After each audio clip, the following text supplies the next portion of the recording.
Mi nombre es Natalie Brooks.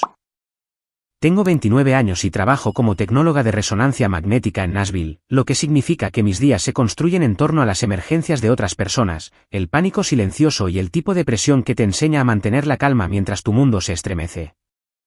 Esa habilidad me resultó útil la tarde en que mi padre decidió borrarme de su casa como si nunca hubiera vivido allí. Estaba a mitad de una carrera de 5 millas, el sudor congelándose en la nuca por el viento de diciembre, cuando mi teléfono vibró 3 veces seguidas. El primer mensaje era de mi padre: vendimos tu cama, escritorio y todo en tu habitación por $750. Tu prima lo necesita para su bebé. ¿Quieres venir a casa para Navidad? Cómpranos un nuevo juego de sala, $3,200 en efectivo. De lo contrario, mantente alejada. Ya cambiamos las cerraduras y le dimos tu llave a ella. Antes de que pudiera siquiera procesarlo, mi madre añadió: por cierto, les dijimos a todos en la iglesia que nos abandonaste por tu novio rico.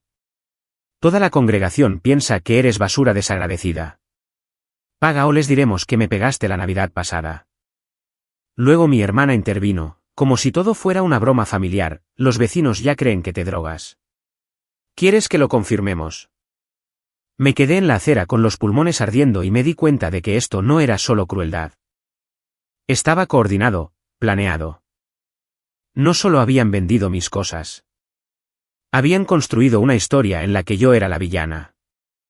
Y esperaban que pagara una entrada solo para entrar a la casa de la que me habían excluido. Así que, en lugar de conducir a casa, di una vuelta, luego otra, y me dirigí a un lugar al que nunca pensaron que iría primero. Pero antes de contarte lo que le mostré y por qué mi padre estaba gritando al atardecer, dime qué hora es para ti ahora mismo y desde dónde estás mirando. Tengo curiosidad por ver lo lejos que viajará esta historia. El viaje a casa de mi abuela tomó 40 minutos y no recuerdo la mitad. Recuerdo agarrar el volante tan fuerte que me dolían las palmas de las manos. Recuerdo detenerme en un semáforo en rojo y darme cuenta de que todavía llevaba mis guantes de correr, como si mi cuerpo no hubiera asimilado lo que mi familia acababa de hacer. Principalmente, recuerdo la sensación que me golpeó en algún lugar entre el marcador de milla 12 y su urbanización. No desamor, ni siquiera ira al principio, sino claridad. Mi padre no se había vuelto loco. Mi madre no había dicho algo descuidado en el fragor de una discusión. Mi hermana no había hecho una broma cruel de más. Habían tomado una decisión juntos. Vender mi habitación, cambiar las cerraduras, entregar mi llave a mi prima, difundir mentiras por la iglesia, amenazar con una falsa historia de abuso si no entregaba efectivo. Eso no era disfunción familiar. Eso era extorsión con papel de regalo de Navidad.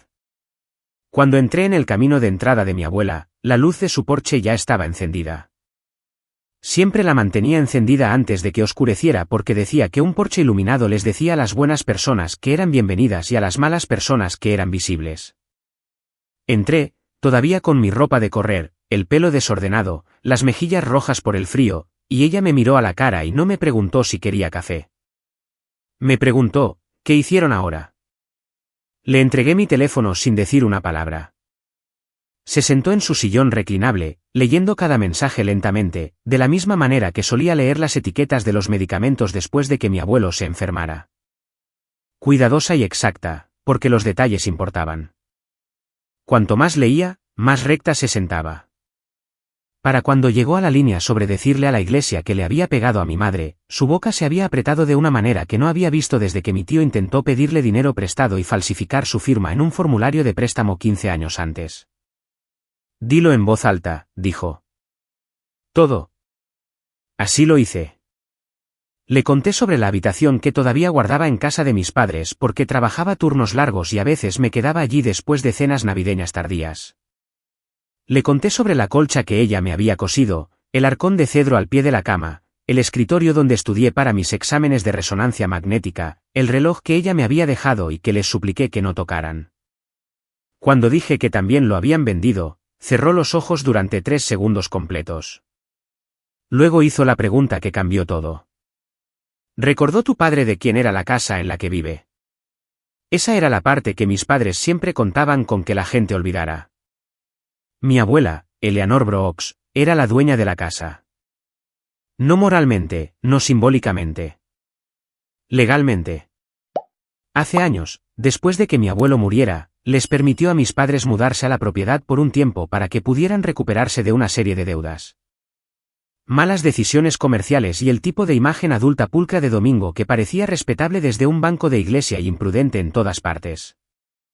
Un tiempo se convirtió en 11 años, 11 navidades, 11 temporadas de impuestos.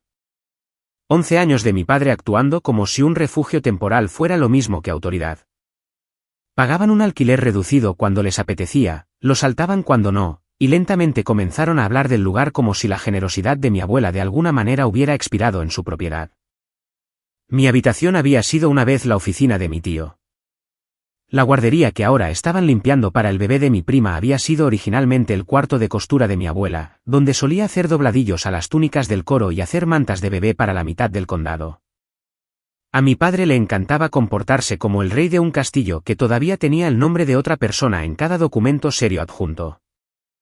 Mi abuela no habló durante casi un minuto completo después de que respondí a su pregunta. Simplemente se quedó allí mirando hacia el pasillo como si estuviera recorriendo mentalmente cada año que había disculpado, cada pago tardío que había pasado por alto. Cada señal de advertencia que había doblado y guardado porque quería paz más que confrontación. Luego se dio la vuelta, fue al gabinete del pasillo y sacó una carpeta azul delgada, registros de impuestos de propiedad, anexo de arrendamiento, copias de seguros, notas de conversaciones que mi padre probablemente asumió que nadie había escrito. Un borrador de aviso que había escrito meses antes y nunca envió porque todavía creía que la vergüenza podría hacer el trabajo que las consecuencias eventualmente tendrían que hacer. Los colocó sobre la mesa de café con la precisión de una mujer que prepara instrumentos antes de una cirugía. Luego me miró y dijo, llama a Yesa. No deberías estar sola esta noche. Yesa Nolan había sido mi mejor amiga desde que teníamos 17 años. Era el tipo de persona que nunca perdía el tiempo preguntando si algo realmente había sucedido de esa manera cuando una familia manipuladora ya había mostrado su juego por escrito. Ella creía en las capturas de pantalla de la misma manera que algunas personas creen en las alertas meteorológicas. Cuando la llamé y le conté lo básico, no dijo, ¿quieres que vaya? Dijo, salgo ahora mismo. Mientras esperábamos, mi abuela siguió leyendo las capturas de pantalla una por una y me hizo preguntas que ni siquiera había pensado en responder porque yo todavía estaba reaccionando emocionalmente mientras ella ya había pasado a la estrategia. ¿Habían admitido por escrito la venta del reloj? Sí. ¿Habían exigido dinero como condición para dejarme regresar? Sí. ¿Habían amenazado con difundir o escalar falsas acusaciones si me negaba? Sí. ¿Habían transferido el acceso a la propiedad al darle mi llave a otra persona? Sí. ¿Había alguna posibilidad de que pudieran alegar que todo era sarcasmo o una broma familiar sacada de contexto? No por la forma en que lo redactaron. Cada respuesta parecía endurecer algo en ella. Cuando Yesa llegó, vino con comida tailandesa para llevar, una libreta jurídica, 2 cargadores de teléfono y la expresión de una mujer que había querido una razón válida para desaprobar a mi familia profesionalmente durante años. Nos sentamos en la mesa del comedor bajo la luz colgante amarilla y construimos una línea de tiempo. Anotamos fechas, horas, la redacción exacta, quién dijo qué y qué se había amenazado. Hicimos una copia de seguridad de las capturas de pantalla en 3 lugares. Reenvié todo a una carpeta de correo electrónico dedicada. Yesa me dijo que dejara de borrar los mensajes antiguos de mis padres porque la gente así siempre piensa que su patrón desaparece si el último mensaje es lo suficientemente dramático. Luego hice una lista de lo que había habido en esa habitación. La estructura de la cama que compré durante mi primer año trabajando de noche. El espejo antiguo que mi abuela me dio después de conseguir mi primer apartamento. El arcón de cedro a los pies de la cama, el escritorio donde estudié para mis exámenes de resonancia magnética. La lámpara que me había dado mi difunta tía. La colcha que mi abuela cosió cuando yo tenía 19 años. Los cuadernos de bocetos que no había tocado en años pero que no podía reemplazar. La caja de cartas de mi abuelo y el reloj. Cuando llegué a esa parte, se me apretó tanto la garganta que tuve que detenerme y mirar la mesa por un segundo porque la verdad era que la habitación no era valiosa por los muebles. Era valiosa porque contenía la evidencia de que yo había existido allí como hija, no meramente como un inconveniente que podrían cobrar más tarde. El escritorio albergaba la versión de mí que trabajaba mientras estudiaba. La cama albergaba la versión de mí que llegaba a casa agotada después de turnos de 12 horas y aún trataba de estar presente para los demás. El reloj albergaba la única promesa en esa familia que nunca se había sentido condicional. Mi abuela me lo había dejado específicamente. No porque fuera caro, aunque valía algo, sino porque sabía que yo entendía el cuidado, el mantenimiento, el tiempo y la responsabilidad mejor que nadie en esa casa. Venderlo no fue solo un robo. Fue un mensaje. A mitad de la lista, dejé mi bolígrafo y dije, no puedo creer que pensaran que les pagaría después de esto. Yesa me miró por un segundo y respondió, no pensaron que pagarías porque fuera razonable. Pensaron que pagarías porque han pasado años entrenándote para confundir la culpa con el deber. La habitación quedó en silencio después de eso. Ella tenía razón, y las tres lo sabíamos. Mi padre no quería un sofá. Quería pruebas de que la humillación seguía funcionando. Quería que yo comprara mi camino de regreso a un papel que había estado tratando de superar desde la universidad. La hija que absorbía el insulto, arreglaba el desorden, suavizaba la historia y lo llamaba lealtad familiar. A las 6:14 de la tarde, mi teléfono comenzó a sonar. Dennis Brooks, mi padre. Miré la pantalla el tiempo suficiente para que la vibración se detuviera y luego volviera a empezar. Mi abuela asintió una vez, y yo contesté en altavoz. Lo primero que dijo no fue hola. Ni siquiera fue enojo exactamente. Fue miedo disfrazado de acusación. ¿Qué le dijiste exactamente a tu abuela? El sonido de su voz me dijo más que las palabras. No llamaba para discutir desde una posición de fuerza. Llamaba desde el pánico, del tipo que se filtra antes de que una persona recuerde sonar ofendida en lugar de acorralada. Me recosté en la silla de la cocina de mi abuela y dejé que solo escuchara silencio por un segundo. Luego, también, el tiempo suficiente para que entendiera que ya no me apresuraba a tranquilizarlo. Entonces dije, le conté la verdad. Explotó inmediatamente como si el volumen aún pudiera funcionar como evidencia, fuiste llorando a una anciana que no entiende la situación completa.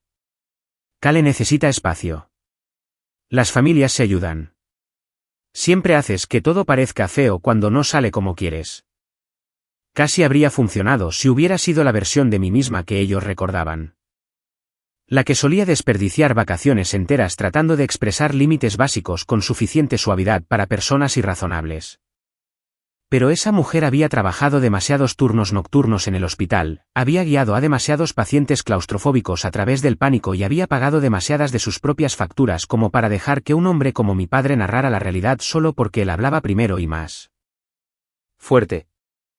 Vendiste mi propiedad, dije, manteniendo mi voz uniforme. Cambiaste las cerraduras de una casa que no te pertenece. Le entregaste mi llave a otra persona. Demandaste dinero a cambio de dejarme volver a casa para Navidad. Amenazaste con mentir y decir que le pegué a mamá. Le dijiste a los miembros de la iglesia que abandoné a la familia por un novio rico que no existe. ¿Qué parte te gustaría que hiciera más bonita para Eleanor? Durante 3 segundos, no dijo nada. Luego intentó una nueva táctica, estábamos bajo estrés. ¿Sabes cómo se pone tu madre? Cale está embarazada. Estamos tratando de apoyar a la familia y actúas como si hubiéramos robado a un extraño. A mi lado, Yesa escribió en silencio la palabra admisión en la libreta jurídica y la subrayó 2 veces. Fue entonces cuando la voz de mi madre se interrumpió desde algún lugar cerca del teléfono. No fuerte, pero aguda y nerviosa, no lo digas así. Lo que me dijo que ella había estado allí escuchando todo el tiempo, esperando que él pudiera intimidarme para que volviera al silencio antes de que ella tuviera que escuchar la evidencia leída en voz alta. Luego, más lejos, la voz de mi hermana Brianne llegó con esa misma pequeña y maliciosa diversión que siempre usaba cuando pensaba que otra persona estaba asumiendo el riesgo real. Pregúntale si quiere el reloj de vuelta. Eso fue lo que lo hizo. No para mí. Para mi abuela.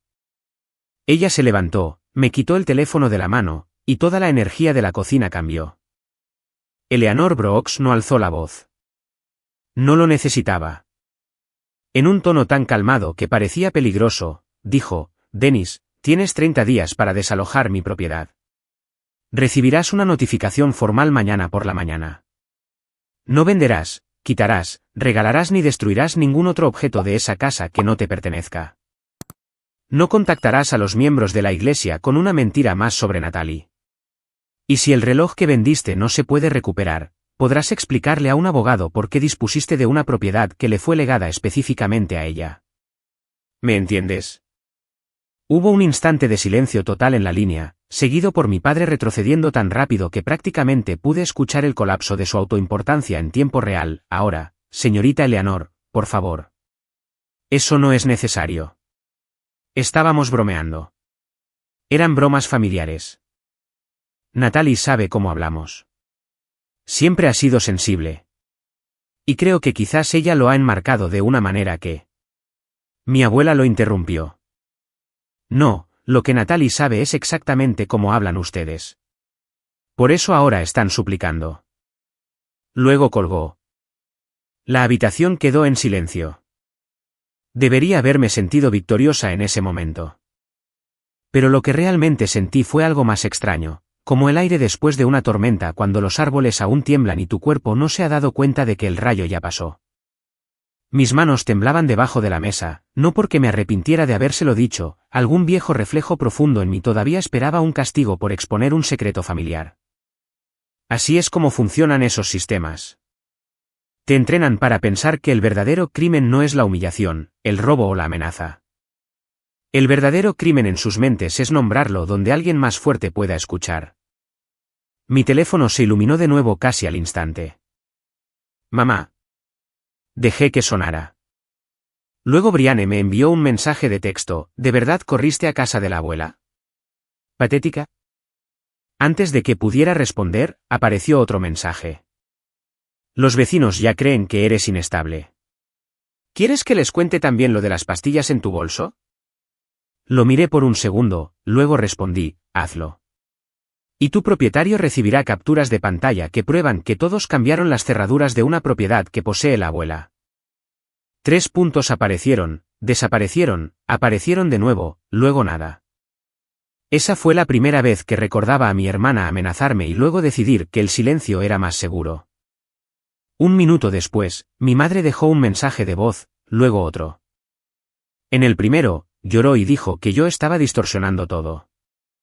En el segundo, el llanto se había ido y comenzó la culpa. Espero que seas feliz haciéndole esto a tu padre justo antes de Navidad. Esa frase solía funcionarme.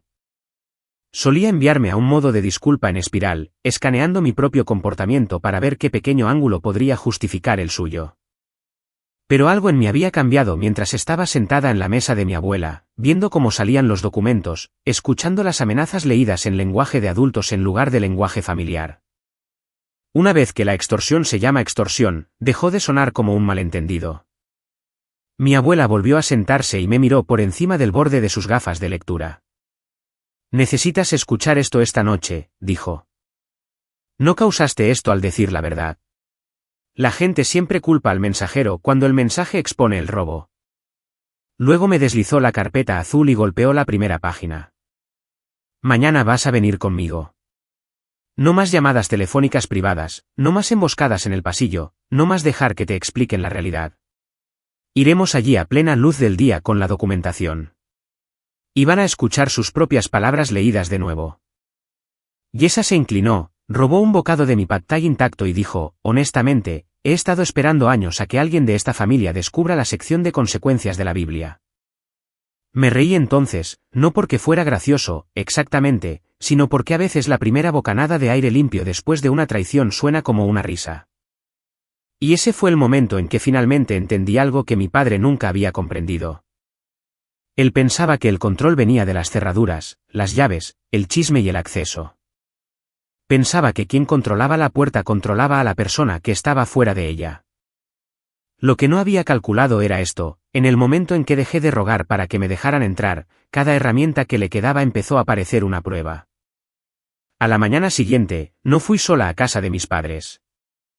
Fui con Eleanor Brooks, vistiendo pantalones de vestir azul marino y un abrigo de lana, llevando una carpeta con impresiones y suficiente documentación para que cada mentira en esa casa se sintiera más pequeña que el día anterior.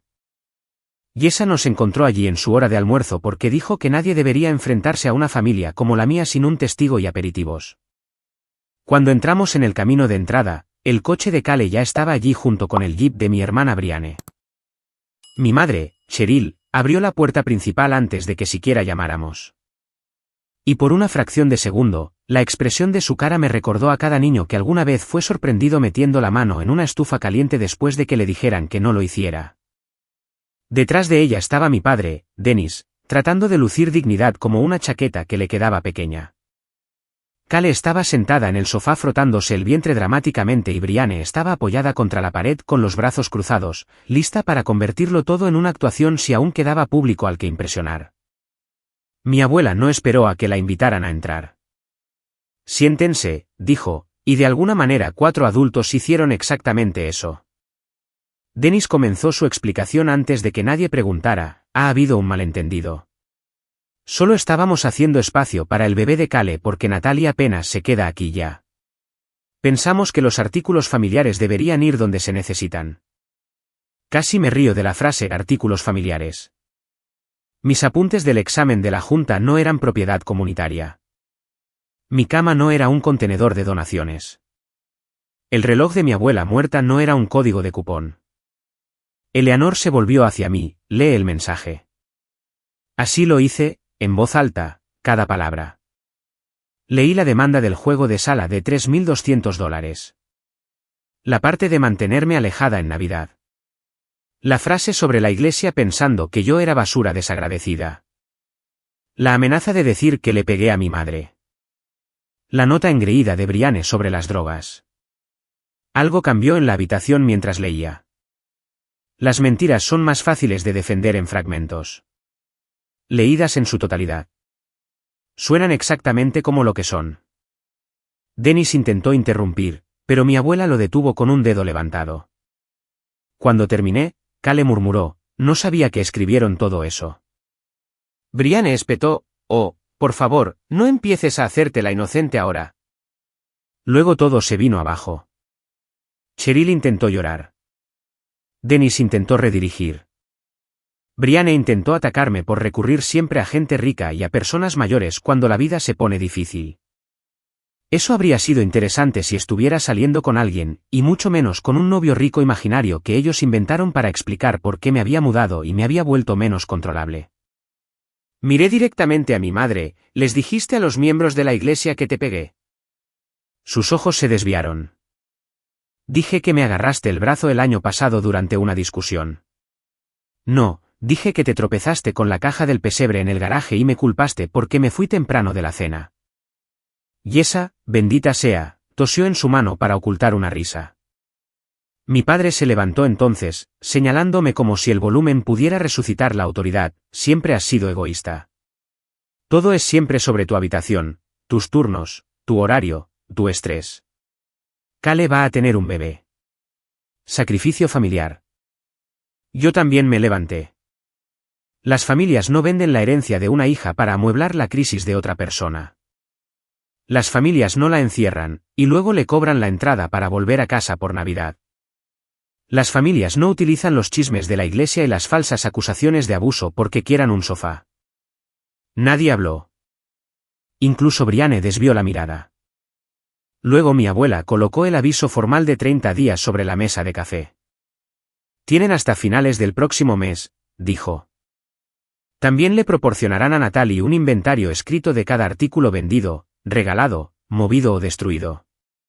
Si el reloj no se puede devolver, Dennis puede explicarle a un juez por qué vendió una propiedad que le fue legada específicamente a ella. El rostro de mi padre perdió color. Ese fue el primer momento en que lo vi. No culpa, no amor, no remordimiento, miedo. Miedo real, no a hacerme daño a mí, sino a las consecuencias. Para esa noche, la historia que habían construido sobre mí comenzó a derrumbarse más rápido de lo que esperaba. Los chismes de iglesia de pueblos pequeños se propagan como un incendio forestal hasta que chocan contra un muro de recibos. Aparentemente, mi madre había llamado a 3 mujeres de la iglesia la noche anterior, esperando adelantarse a lo que yo pudiera decir. Desafortunadamente para ella, una de esas mujeres estaba casada con el abogado que manejaba las actualizaciones de la herencia de mi abuela. Y otra me conocía desde los 12 años y me había visto salir temprano del grupo de jóvenes para turnos de voluntariado en el hospital mientras mi hermana recibía elogios por fotos de misiones a las que apenas asistía.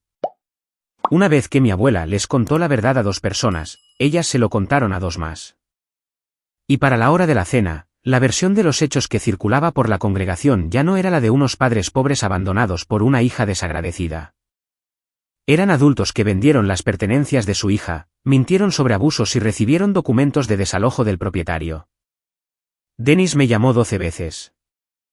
Cheryl me envió párrafos que comenzaban con "lamento que estés molesta" y de alguna manera empeoraban a partir de ahí. Brianne envió un mensaje que simplemente decía: "Arruinaste la Navidad". Lo miré durante 10 segundos completos antes de responder: "No, arruiné tu ventaja". Luego la bloqueé por la noche. La parte más difícil, curiosamente, no fue tratar con ellos. Fue clasificar lo que me habían hecho durante tanto tiempo que había dejado de nombrarlo. Esa noche, me senté en la cama de invitados de mi abuela, una cama de verdad, con un somier debajo, lo que me pareció lo suficientemente extraño como para notarlo, e hice 2 listas. Una era práctica: reemplazar copias de identificación. Contactar a las casas de empeño locales sobre el reloj. Preguntar a los vecinos si alguien vio que se retiraban muebles. Cambiar la dirección postal. Documentar cada amenaza. La otra lista era más fea. Cada vez que mis padres usaban la vergüenza como disciplina, cada día festivo en que Brianne recibía regalos y yo recibía sermones, cada vez que Cale necesitaba ayuda. Y de alguna manera mi habitación, mi tiempo, mis ahorros o mi silencio se convirtieron en la solución. Una vez que escribes un patrón, deja de sentirse como mala suerte y comienza a parecer una política. Alrededor de las 9:30, Yesa llamó y dijo: "Debes saber que las mujeres de la iglesia no están del lado de tus padres". Aparentemente, Cheryl había intentado decirle a una de ellas que yo estaba inestable por trabajar en el hospital de noche y que quizás no recordaba las cosas con claridad. Eso podría haber funcionado si yo no fuera la persona a la que todos llamaban cuando la tía de alguien necesitaba una resonancia programada rápidamente o cuando su sobrino se desmayaba en el entrenamiento de fútbol y querían saber en qué sala de emergencias confiar. La reputación importa en lugares así. La mía se había construido silenciosamente a lo largo de los años.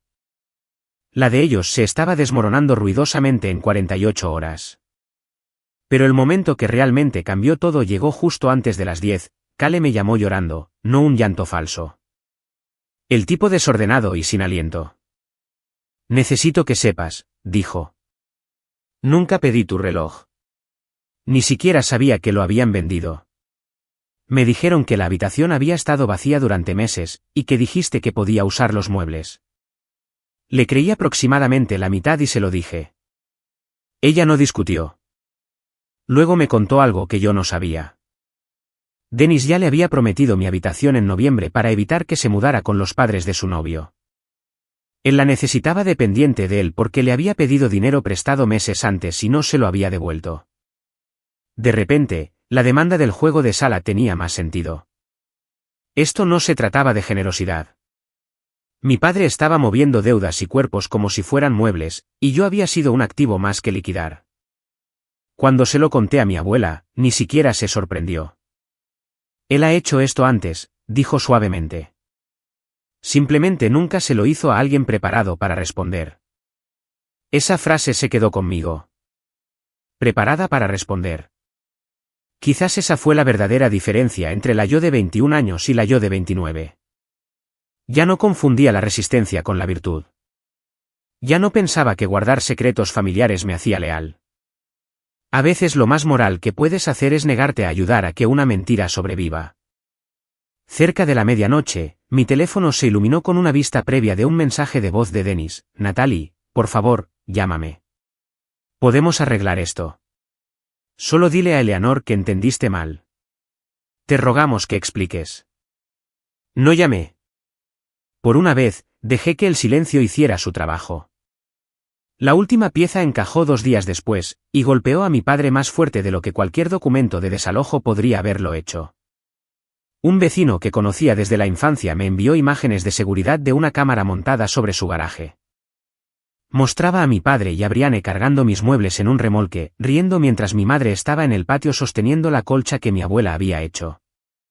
En el vídeo, Dennis realmente dijo, vende primero las cosas bonitas. Natalie no peleará. Ella nunca lo hace. Vi ese clip 3 veces.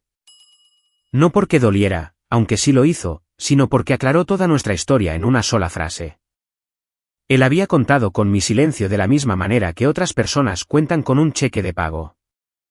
Envié las imágenes a mi abuela, guardé una copia en el almacenamiento en la nube, y luego de sentarme con ellas durante una hora, se las reenvié a Dennis con una sola línea, por eso no vas a obtener una explicación. Vas a obtener consecuencias. Llamó en 30 segundos. Lo dejé sonar. Volvió a llamar. Luego mi madre, luego Brianne, e incluso la hermana de Cheryl, quien nunca me contactaba a menos que alguien necesitara una disculpa traducida a valores familiares. Para entonces, el reloj también había reaparecido.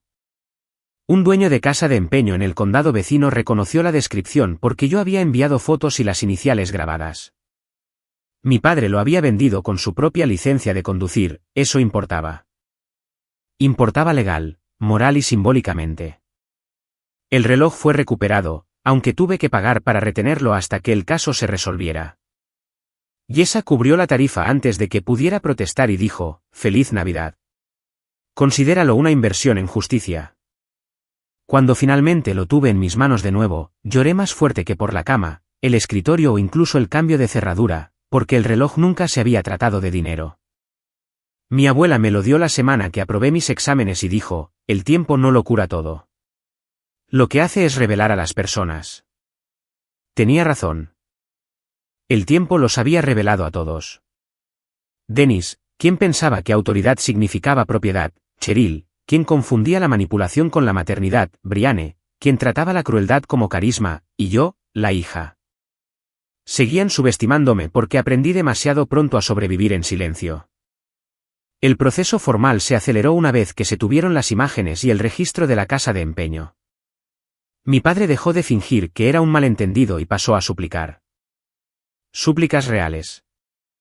Una noche vino a casa de mi abuela, se paró en el porche por el que solía pavonearse en vacaciones y me pidió que saliera. Lo hice, pero solo porque Eleanor estaba a mi lado. Se veía más pequeño de lo que nunca lo había visto. No humilde, pequeño. Natalie, dijo, con la voz temblorosa, por favor, explícale a tu abuela que esto se salió de control. Por favor, dile que podemos quedarnos hasta la primavera. Por favor, diles a la gente de la iglesia que tu madre entró en pánico y exageró. Por favor, recuperaré tus cosas. Haré lo que sea. Ahí estaba. No tristeza por lo que hicieron, sino terror de que finalmente ellos eran los que no tenían un lugar seguro donde estar. Lo miré y me di cuenta de algo casi decepcionante. El hombre que había dominado cada habitación de mi infancia era en el fondo solo un acosador que había confundido el acceso con el poder. Una vez que el acceso se fue, también se fue la actuación. ¿Quieres que te explique?, dije. Bien. Aquí está la explicación. Pensaste que necesitaba tu casa más de lo que necesitaba mi autoestima. Pensaste que pagaría para que me dejaran volver a una familia que ya me había vendido en pedazos. Pensaste que ser mi padre significaba que siempre absorbería el daño para que tú pudieras evitarlo. Te equivocaste. Entonces empezó a llorar, o lo intentó. No sentí nada excepto una paz cansada. Mi abuela dio un paso adelante y le dijo que tenía que abandonar la propiedad inmediatamente o llamaría a la policía. Él se fue. Sin último discurso, sin redención dramática, solo un hombre bajando los escalones de una casa que nunca poseyó. La Navidad de ese año fue tranquila. La pasé en la mesa de mi abuela con Yesa.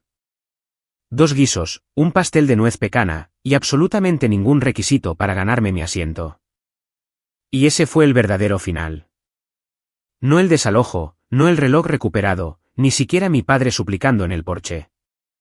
El verdadero final fue comprender que la familia no es quien grita sangre mientras vacía tu habitación. La familia es quien protege tu dignidad cuando otras personas intentan ponerle precio.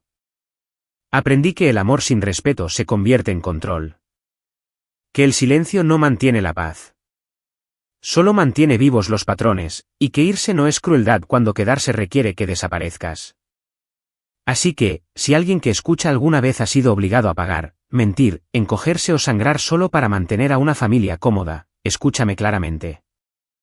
No eres egoísta por trazar un límite. No eres desleal por decir la verdad. Y no tienes que regresar a ningún lugar que exija tu humillación como alquiler. Mi padre me dejó fuera y vendió mis cosas. Horas después, me suplicaba que le explicara. Pero para entonces, finalmente entendí algo que él nunca hizo. Mi valor nunca estuvo dentro de esa habitación. Y una vez que dejé de rogar que me amaran correctamente, perdieron lo único que realmente habían estado usando en mi contra. Desde mi perspectiva, esta historia no se trata solo de venganza. Se trata de una mujer que finalmente se da cuenta de que proteger su paz es más importante que proteger a las personas tóxicas de las consecuencias de sus acciones. Lo que hace que esta historia sea poderosa es que Natalie no gana gritando más fuerte. Gana manteniendo la calma, diciendo la verdad y negándose a que la culpa la controle. Ese tipo de fuerza se siente real, madura y profundamente satisfactoria. A veces, la mejor venganza no es la crueldad. Es la claridad, la dignidad y el coraje de alejarse de personas que solo te valoran cuando pueden usar.